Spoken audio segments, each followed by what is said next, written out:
Hello and welcome to In Focus with me, Curtis Hinton, on Q's News. Today we want to focus on an important event that will unfold today, November 24th, as Pakistanis around the world, from Washington DC to London and of course across Pakistan, witness major protests that speak to the heart of its democratic future. This citizen protest, driven by citizens who demand justice and accountability, is a call for the release of former Prime Minister Imran Khan and a stand for the values of democracy and freedom that he represents. Imran Khan, the leader of the Pakistani Tehreek-e-Insaf, the PTI party, has long been a symbol of hope for many Pakistanis. His rise to power marked a point in Pakistan's politics, offering an alternative to the corruption, the inefficiency and the plague the nation for decades. Khan's PTI promised Naya Pakistan, where corruption was tackled head-on, the economy was revitalised and people of Pakistan had a government that was accountable to them. Under Khan's leadership, the country saw numerous reforms aimed at improving the lives of ordinary Pakistanis. One of the most notable achievements was the launch of the ESAS programme, which provided cash transfers and aid to millions of low-income Pakistanis.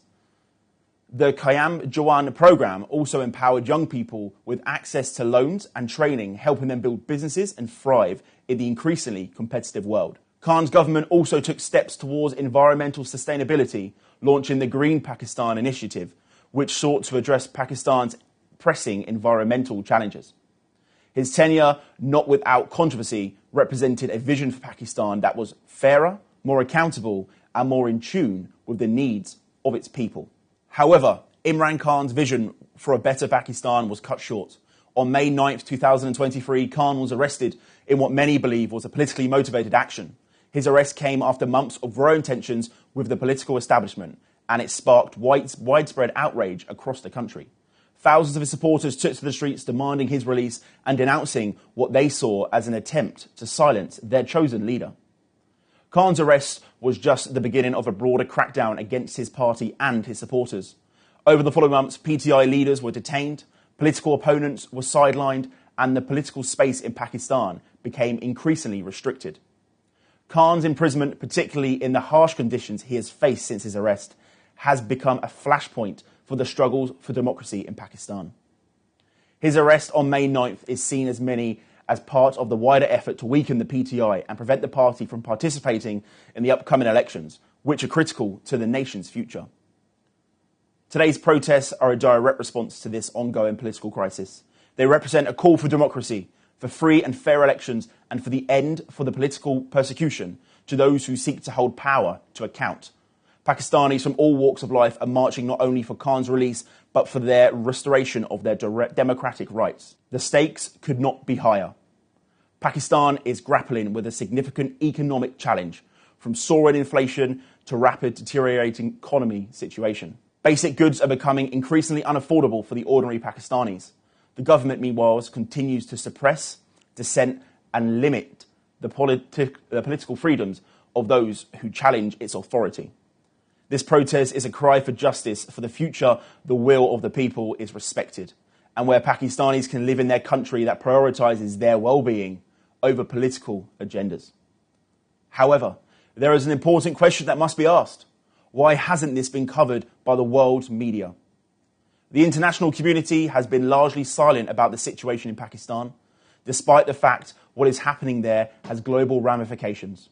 Pakistan is not just a nuclear power, it is a country with a population of over 240 million people, and its stability impacts the entire region. Why has the media failed to adequately report on the challenges Pakistanis are facing, particularly in the relation to political persecution of Khan and his supporters?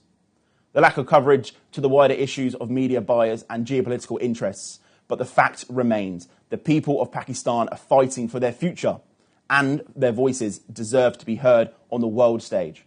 The failure of global media outlets to cover the unfolding crisis is a disservice to the people of Pakistan. Imran Khan's imprisonment has become the symbol of battle for Pakistan's democratic future. It's not just about one man. It's about ensuring that the political systems remain accountable to the people and the citizens' rights are protected. Today's protests are a pivotal moment in this fight for democracy and for justice. Khan supporters are calling for his immediate release and for the restoration of a political system that upholds the values of democracy, fairness, and human dignity.